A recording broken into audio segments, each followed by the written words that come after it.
ইকুমেনিক্যাল খ্রিস্টান ট্রাস্ট ইসিটি এবং Saint Thomas চার্চের যৌথ আয়োজনে আজকের সেমিনারের বিষয় নিরাপত্তা, ধর্মীয় সম্প্রীতি ও জাতীয় ঐক্যের প্রয়োজনীয়তা। এই সেমিনারের সভাপতি রেভারেন্ড ইম্মানুয়েল মল্লিক, সাধু থমাস চার্চের বিশিষ্ট পালক। আজকের যিনি উপস্থাপনা করছেন, স্বাগত বক্তব্য দিলেন ডেভিড প্রবীর হালদার, চার্চ সম্পাদক।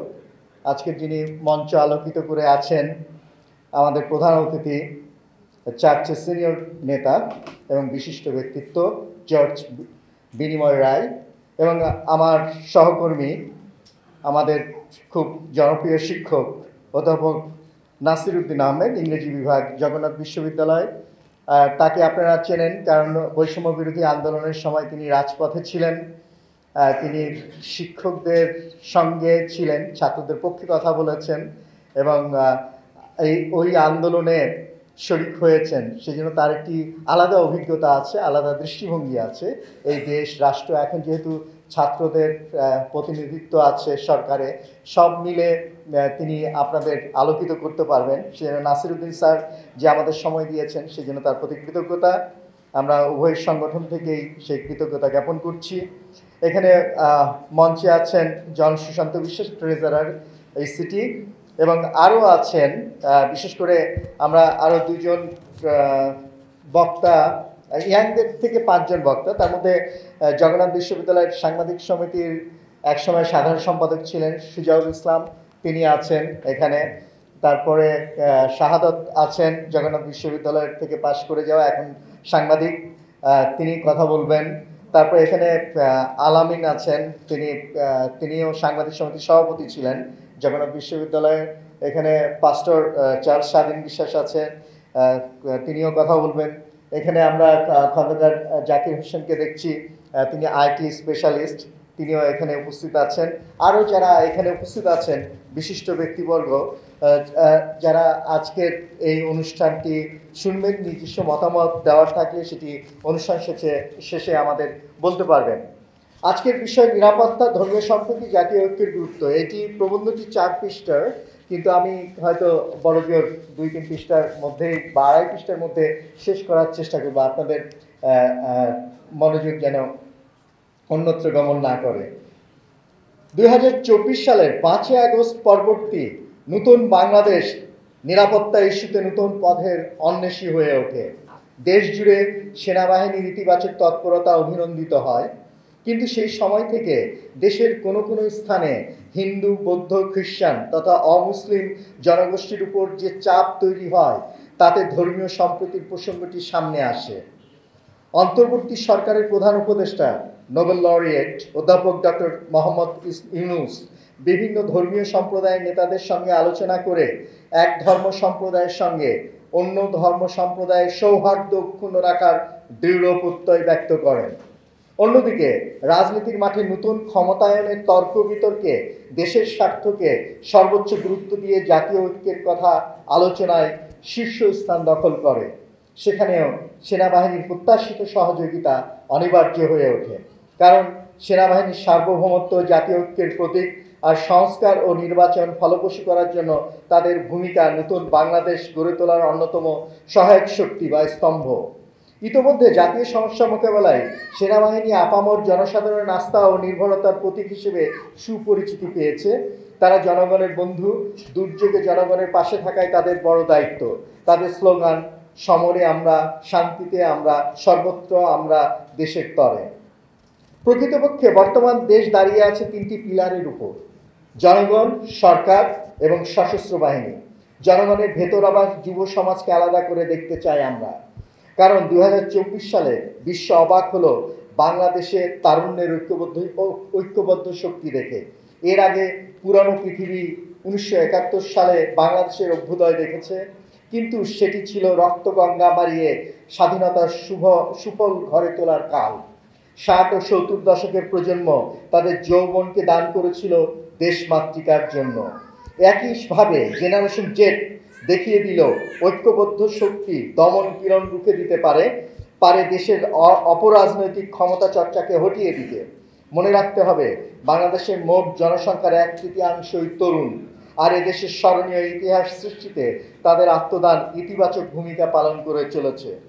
5ই আগস্ট 2024-এর সাবেক প্রধানমন্ত্রী শেখ হাসিনার ক্ষমতা ত্যাগ করে ভারতে আশ্রয় নেওয়া এবং বৈষম্য বিরোধী ছাত্র আন্দোলন বিজয়ী রাষ্ট্রের প্রয়োজনীয় সংস্কারের দ্বার উন্মোচন করে দেয়। অধ্যাপক ডক্টর ইউনূস অন্তর্বর্তী সরকারের প্রধান উপদেষ্টা হিসেবে দায়িত্ব নেওয়ায় মানুষের প্রত্যাশা এখন আকাশচুম্বী। অন্যদিকে উপদেষ্টা মণ্ডলীতে তরুণ সদস্যদের অন্তর্ভুক্তি একটি বৈপ্লবিক ও প্রশংসিত সিদ্ধান্ত। একদিকে বিগত সরকারের পর্বত সমান লুটপাট আর দুর্নীতির বিস্তারিত খবর, অন্যদিকে দেশের নতুন প্রেক্ষাপটে অস্থিতিশীলতা, নৈরাজ্য, সুবিধাবাদী শ্রেণীর আবির্ভাব নিরাপত্তা নিয়ে নতুনভাবে ভাবিয়ে তুলেছে জনগণকে। রাষ্ট্রের নিরাপত্তা নিয়ে নানা মহলের চিন্তা ভাবনা চলছে। জনৈক গবেষক লিখেছেন, দেশের নিরাপত্তার স্বার্থে সব রাজনৈতিক দলের একটা ঐক্যমত্য গড়ে তুলতে হবে। নিরাপত্তা কাঠামো বলতে শুধু সীমান্ত পাহারা দেওয়া নয়, একই সঙ্গে আমাদের আর্টিফিশিয়াল ইন্টেলিজেন্স, যোগাযোগ ব্যবস্থা, খাদ্য নিরাপত্তা, খাদ্য সরবরাহ ব্যবস্থা সব কিছুকে এখানে অন্তর্ভুক্ত করতে হবে। 5ই আগস্টের পর এখন পরিবর্তিত রাজনৈতিক পরিস্থিতিতে সব রাজনৈতিক দলকে যুক্ত করে জাতীয় মতৈক্যের ভিত্তিতে নিরাপত্তা কাঠামো প্রতিষ্ঠার পাশাপাশি পররাষ্ট্রনীতি প্রণয়ন করা প্রয়োজন বলে মনে করেন অনেকে। 5 মাস অতিবাহিত হওয়ায় এই মুহূর্তে জনগণের নিরাপত্তা, ধর্মীয় সম্প্রীতি এবং জাতীয় ঐক্যের প্রয়োজনীয়তা নিয়ে মূল্যায়নের সময় এসেছে। বলা বাহুল্য, 5 মাস অতিক্রান্ত হওয়ার পরও সেনাবাহিনীকে মাঠ পর্যায়ে দায়িত্ব পালন করতে হচ্ছে। নিরাপত্তা বিশ্লেষকদের মতে বাংলাদেশ এখনও অস্থিরতা মুক্ত হয়নি, স্থিতিশীলতা অর্জন করেনি। নানা ফ্রন্ট থেকে দাবি দাওয়া নিয়ে মানুষ সোচ্চার হচ্ছে রাজপথে। প্রধান উপদেষ্টার বাসভবনের সামনে অস্থির অবস্থার মধ্য দিয়ে যাচ্ছে দেশ, সেটা অস্বীকার করার কোনো উপায় নেই। স্বার্থান্বেষী মহল নানা অঘটন ঘটানোর চেষ্টা করছে। এরই অংশ হিসেবে দেশের ভেতরে ও সীমান্তের ওপারে চলছে অপপ্রচার ও উস্কানি। শান্তি, স্থিতিশীলতা ও নিরাপত্তা রক্ষায় সেনাবাহিনীর সদস্যরা কর্তব্যনিষ্ঠা ও পেশাদারিত্বের মাধ্যমে বাংলাদেশের মহিমাকে উজ্জ্বল করে চলেছেন। এই জন্য সেনাশাসিত বাংলাদেশ নয়, বরং গণতন্ত্র রক্ষায় সেনাবাহিনী সেই চেতনা জনগণের মধ্যে সঞ্চারিত হচ্ছে।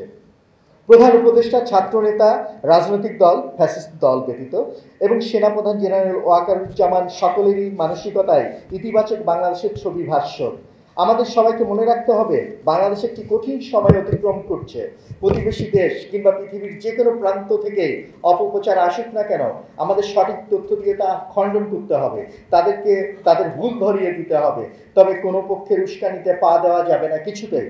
দেশের অভ্যন্তরে যাতে কোনো রকম বিশৃঙ্খল অবস্থার সৃষ্টি না হয় সে বিষয়ে সংশ্লিষ্ট সবাইকে সর্বোচ্চ সতর্ক থাকতে হবে। দেশের এই ক্রান্তিকালে এমন কিছু করা যাবে না যাতে কোনো সম্প্রদায়ের একজন নাগরিকও নিজেকে অনিরাপদ ভাববেন। প্রধান উপদেষ্টার একাধিক ভাষণে সেটাই প্রতিধ্বনিত হয়েছে। একটি সমতাভিত্তিক, মানবিক ও গণতান্ত্রিক বাংলাদেশ প্রতিষ্ঠার মাধ্যমে আমরা সব ধরনের অপপ্রচারের সমুচিত জবাব দেব। সেনাবাহিনী নিয়ে সুযোগ সন্ধানী মহল যে অপপ্রচার চালাচ্ছে তারও জবাব দেওয়া আমাদের অন্যতম দায়িত্ব। ধর্মীয় সম্প্রীতির কথা উচ্চারণ করলেই বলতে শোনা যায়, হিন্দু, খ্রিস্টান, বৌদ্ধরা কি আগের চেয়ে ভালো আছে? সেনাপ্রধান জেনারেল ওয়াকারুজ্জামান 2024 সালে দুর্গাপূজা উৎসব পরিদর্শনে গিয়ে বলেছেন, সম্প্রীতি বজায় রাখবো, দেশের নিরাপত্তা নিশ্চিত করব। তিনি বৌদ্ধ ও খ্রিস্টানদের উৎসবে উপস্থিত হয়ে সম্প্রীতির দেশ গঠনে সবাইকে শান্তিপূর্ণ সহাবস্থানে থেকে একে অপরের সহযোগিতায় এগিয়ে আসার আহ্বান জানিয়েছিলেন। তিনি বলেছেন, কোট, সাম্প্রদায়িক সম্প্রীতি বজায় রেখে প্রতিটি ধর্মের নিজ নিজ উৎসব শান্তিপূর্ণভাবে উদযাপনের লক্ষ্যে সেনাবাহিনী প্রয়োজনীয় সব কার্যক্রম গ্রহণ করতে সদা প্রস্তুত, আনকোট। অন্যদিকে উপদেষ্টা মণ্ডলীর তরফ থেকে বলা হচ্ছে, গণ অভ্যুত্থান পরবর্তী অন্তর্বর্তী সরকার সব ধর্মের মানুষের সমান অধিকার নিশ্চিত করেছে, যে যা ধর্ম শান্তিপূর্ণভাবে পালন করতে পারছে। এই সরকার অসাম্প্রদায়িক চেতনায় বিশ্বাসী। এই জন্য সাম্প্রদায়িক সম্প্রীতি নষ্ট হয় এমন কোনো কাজ না করার জন্য সকল সম্প্রদায়কে সতর্ক থাকতে হবে। অন্যদিকে বলা হচ্ছে, ধর্ম যার যার, রাষ্ট্র সবার। বেশ কয়েক মাস যাবৎ দেশের ভেতরে ও বাইরে সংখ্যালঘু নির্যাতনের আজগুবি অভিযোগ এনে সংশ্লিষ্ট মহলের অপপ্রচার অব্যাহত ছিল, যা জনগণকে উদ্বিগ্ন না করে পারেনি। যদিও বেশ কিছু ঘটনা যথার্থই এবং প্রকৃতই সত্য ছিল। সেই প্রেক্ষাপটে রাজনৈতিক নেতৃত্ব, ছাত্র নেতৃত্ব, ধর্মীয় নেতাদের সঙ্গে গত বছর ডিসেম্বরের প্রথম সপ্তাহে প্রধান উপদেষ্টার ধারাবাহিক আলোচনা পর্বটি ছিল অত্যন্ত গুরুত্বপূর্ণ। বিশেষ করে ধর্মীয় নেতাদের সঙ্গে আলোচনায় তার তারা নির্দ্বিধায় মনের কথা প্রকাশ করেছেন যারা উপস্থিত ছিলেন। অতীতে রাষ্ট্রীয় উদ্যোগে সব ধর্মের মানুষকে এক বৈঠকে বসানোর দৃষ্টান্ত বিরল। সেদিক দিয়ে এটি দেশের রাজনৈতিক ইতিহাসে সমুজ্জ্বল হয়ে থাকবে। বৈঠকে ডক্টর ইউনূস ক্রোধ ও ভয় থেকে মুক্ত হয়ে একটি সহনশীল বাংলাদেশ গড়ে তোলার পরামর্শ দেন, যেখানে কোনো অপ্রীতিকর ঘটনা ঘটবে না বা এমন কোনো ঘটনা ঘটলেও তা সমাধান করা যাবে। এর আগে তিনি বাংলাদেশকে একটি পরিবার হিসেবে অভিহিত করেছেন। জনগণের বিভিন্ন অংশের মধ্যে যদি পারস্পরিক ভুল বোঝাবুঝি থেকে থাকে তার অবসান হবে আশা করেছিলেন তিনি। বৈঠকের সিদ্ধান্ত অনুযায়ী সংখ্যালঘু সম্প্রদায়ের শঙ্কা ও উদ্বেগ প্রশমনে সেনাবাহিনী ও পুলিশ দিয়ে নিরাপত্তা নিশ্চিতের ব্যবস্থা গ্রহণ করা হয়। বিশিষ্টজনদের মতামত হলো, বাংলাদেশের মানুষ যে একটি অন্তর্ভুক্তিমূলক গণতান্ত্রিক সমাজের স্বপ্ন দেখে সেটা তখনই সম্ভব যখন রাষ্ট্রীয় নীতি পরিকল্পনা গ্রহণ ও এর বাস্তবায়নে ধর্ম ও জাতি বর্ণ নির্বিশেষে সবার অংশগ্রহণ নিশ্চিত করা যাবে। কাউকে পেছনে ফেলে কিংবা অগ্রাহ্য করে গণতান্ত্রিক ও সমতাভিত্তিক বাংলাদেশ গড়ে তোলা অসম্ভব। দেশের স্থিতিশীলতার স্বার্থে জাতীয় ঐক্যের আহ্বান জানিয়েছেন অধ্যাপক ডক্টর মোহাম্মদ ইউনূস। 16 জানুয়ারি গতকাল তিনি বলেছেন, 5 আগস্টের পুরো অনুভূতিটাই ছিল একতার অনুভূতি। একতাতেই আমাদের জন্ম, একতাতেই আমাদের শক্তি, ঐক্যের মাঝে এই সরকারের জন্ম। আনকোট। ইতোমধ্যে দেশের চলমান পরিস্থিতিতে জাতীয় ঐক্য সৃষ্টি করতে অন্তর্বর্তী সরকার ও রাজনৈতিক দলগুলোর মধ্যে ঐক্যমত্য হয়েছে। বাংলাদেশের স্বার্থ নিয়ে জাতীয় ঐক্য গড়ে উঠতে পারে এটি বলা হচ্ছে। ফ্যাসিবাদের দোসররা যে দেশবিরোধী তৎপরতা চালাচ্ছে তাকে প্রতিরোধের পথ বাতলে দ্বিতীয় ঐক্য হতে পারে। প্রধান উপদেষ্টার কথার সূত্র ধরে বলা যায়, জুলাই গণঅভ্যুত্থানের মধ্য দিয়ে একটা রক্তস্নাত ঐক্য গড়ে উঠেছে। হাজার হাজার তরুণের রক্ত বৃথা যেতে না দেওয়ার প্রত্যয়ে ঐক্য স্থাপিত হতে পারে। রাজনৈতিক দলগুলোর মধ্যে চলার পথে ভিন্ন মত আছে, কিন্তু অনৈক্য নেই। বলা হচ্ছে, দেশবিরোধীদের ষড়যন্ত্র মোকাবেলায় জাতীয় ঐক্য প্রয়োজন। ছাত্রদের নেতৃত্বে জাতীয় ঐক্যটা হতে পারে বলে মনে করেন বৈষম্য বিরোধী ছাত্র আন্দোলনের অন্যতম সমন্বয়ক বাকের মজুমদার। তিনি একটি মিডিয়াকে বলেছেন, কোট, আমরা কিন্তু 3রা আগস্ট এক দফার ডাক দিয়েছিলাম, সেই ডাকে সবাই সাড়া দিয়েছিলেন। তখন আমাদের মধ্যে একটা ঐক্য ছিল বলেই আমরা 5 আগস্ট ফ্যাসিস্ট সরকার প্রধানকে পালাতে বাধ্য করতে পেরেছি। এরপর আমরা দেখেছি অনেকেই নিজের স্বার্থ নিয়ে নানা ধরনের কাজ করছেন। এখন আমাদের জাতীয় ঐক্যের মূল ভিত্তি হতে পারে জাতীয় স্বার্থ। কিছু কিছু ক্ষেত্রে ঐক্য পরিলক্ষিত হচ্ছে না। আনকোট। এর অন্যতম হলো দ্রুত সংস্কার, দ্রুত নির্বাচন নিয়ে ভিন্ন ভিন্ন মনান্তর। উপদেষ্টা মাহফুজা আলম বলেছেন, কোট, রাজনৈতিক দল, জনগণ বা সরকার এখানে আলাদা কিছু নয়। বাংলাদেশের অখণ্ডতা রক্ষা এবং জনগণকে ঐক্যবদ্ধ রাখার কাজ সবার। এই ঐক্য ধরে রাখলে আশা করি আর কখনোই ফ্যাসিজম ফিরে আসবে না। বিএনপি ও জামাত নেতারাও অখণ্ডতা ও ঐক্যের কথা বলছেন। স্বাধীনতা সার্বভৌমত্ব রক্ষা সভা ঐক্যবদ্ধ থেকে কিভাবে করা যায় তা বলেছেন। আনকোট। সম্প্রতি বিএনপির ভারপ্রাপ্ত চেয়ারম্যান তারেক রহমানের নেতৃত্বে চলমান পরিস্থিতিতে দেশের পক্ষের শক্তিকে ঐক্যবদ্ধ থাকার আহ্বান জানিয়েছেন। জনগণের উদ্দেশ্যে তিনি বলেছেন, সরকারকে আরেকটু সময় দিন, আরেকটু ধৈর্যের পরিচয় দিন, শান্ত থাকুন, পরিস্থিতির উপর সতর্ক ও সজাগ দৃষ্টি রাখুন। দল, মত, ধর্ম, বর্ণ নির্বিশেষে আমাদের প্রত্যেককে মনে রাখতে হবে, গণতন্ত্র প্রতিষ্ঠার যাত্রাপথে ষড়যন্ত্রকারীদের বাধা বিচক্ষণতার সঙ্গে অতিক্রম করতে ব্যর্থ হলে স্বাধীনতা পেয়ে জনগণকে চরম মূল্য দিতে হবে। আমরা যে কোনো ষড়যন্ত্র মোকাবেলা করছি বা দেশে একটা গণতান্ত্রিক রাজনৈতিক ব্যবস্থায় যাওয়ার জন্য কাজ করছি, তার যথাসম্ভব ঐক্যবদ্ধ হয়েই করতে হবে। অর্থাৎ দেশ নিয়ে ইতিবাচক ভাবনা জাতীয় ঐক্যের মূল কথা। যারা লড়াই করেছেন তাদের ঐক্যবদ্ধ থাকতে হবে। সব বাংলাদেশিকে ধর্ম, রাজনৈতিক মতাদর্শ, আদর্শ, বয়স বা যে কোনো বৈশিষ্ট্যের পার্থক্যের ঊর্ধ্বে উঠে দেশবিরোধী শক্তির হুমকির মুখে জাতীয় ঐক্য বজায় রাখতে হবে। বস্তুত ঐক্যের মূল কথা দেশের জাতীয় স্বার্থে সব রাজনৈতিক দলের মধ্যে একতার বোধ, আলোচনার ভিত্তিতে সবকিছু নির্ধারণ, একতরফা বা চাপিয়ে দেওয়ার মতামত বাতিল করা। কারণ ব্যক্তির চেয়ে দল বড়, দলের চেয়ে দেশ বড়, রাষ্ট্রের চেয়ে একটা গ্রুপ বা অলিগারদের স্বার্থকে বেশি গুরুত্ব দেওয়া হবে না। যিনি সরকার প্রধান তার স্বার্থকে বেশি গুরুত্ব দেওয়া হবে না। রাষ্ট্র মূলনীতি থেকে কখনোই সরে যাবে না। শেষাংশ। দেশের মানুষ বিগত আওয়ামী লীগ শাসনামলের তুলনায় ভালো থাকতে চায়। বৈষম্যহীন, শোষণহীন, রাষ্ট্রে নিরাপদ সমাজের স্বপ্ন ও সম্প্রীতির আলিঙ্গনে বাঁচতে চায়।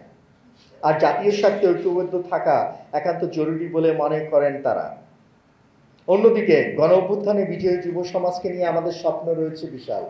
কারণ 5ই আগস্টের আগে পরের ওই দিনগুলোতে তারা সারা দেশের মানুষকে জাগিয়ে তুলতে সক্ষম হয়েছিল।